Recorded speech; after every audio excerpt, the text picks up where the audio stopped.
បាទជំរាបសួរពុកម៉ែបងប្អូនបាទជិះចំរួចដល់មួយគ្រឿងទៀតហើយពុកម៉ែបងប្អូនបាទថ្មីខ្លាំងណាប្រភេទឡានថ្មីទឹកថ្នាំនៅស៊ីន 95% ពុកម៉ែបងប្អូនណា Highlander 03 6ម៉ាស៊ីនប៉ុង1បាទនេះគុនផ្លូវ2025រួចបាទពុកម៉ែបងប្អូនបាទថ្មីខ្លាំងណាពុកម៉ែបងប្អូនអើយមកមួយគ្រឿងនេះនេះជូនទឹកថ្នាំស៊ីននៅ95% ពុកម៉ែបងប្អូនណាចាស់ដើមទី1បាទលេខស៊ីនបាទថ្មីខ្លាំងណាលេងយ៉ាន់ហើយលេងអ៊ីណុកលេងអីហើយមកជុំមកសេតតែម្ដងបាទភេទក្នុងលឿងពុកម៉ែបងប្អូនថ្មីដាច់តែម្ដងមួយគ្រឿងនេះបាទនេះមកនេះមកស្បែកពូកបាទ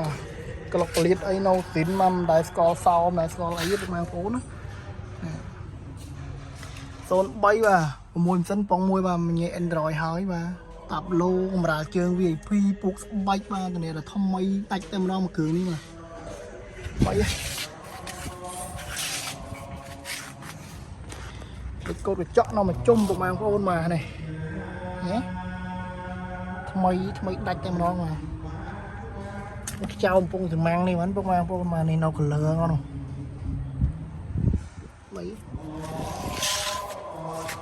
រៀបចំតុបតែងជូនឲ្យមកសេតតែម្ដងបាទ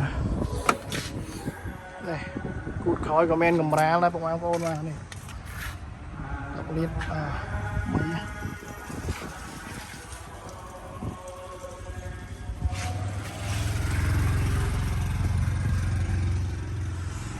មីខ្លាំងចាំបាក់នេះមួយបាទ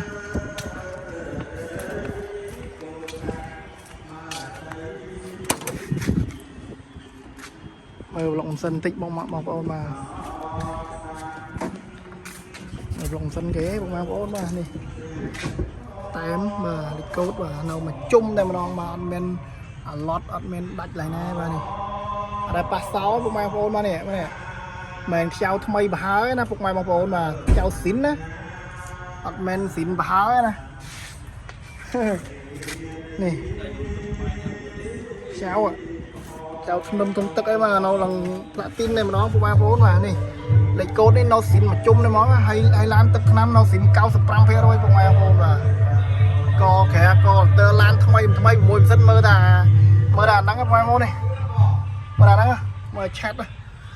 បាទមិនហ៎នេះខ្ចៅស៊ីនមកមិនមែនស៊ីនប្រហុយថ្នាំណាពុកម៉ែបងប្អូនមកមើលច្បាស់បាទសាច់សិនកំពុងសម្ាំងគេនៅផ្លាទីនបាទបងប្អូនចាប់អារម្មណ៍តេតងមកបាទសតបាទ03 6ម៉ាស៊ីនប៉ុង1បាទ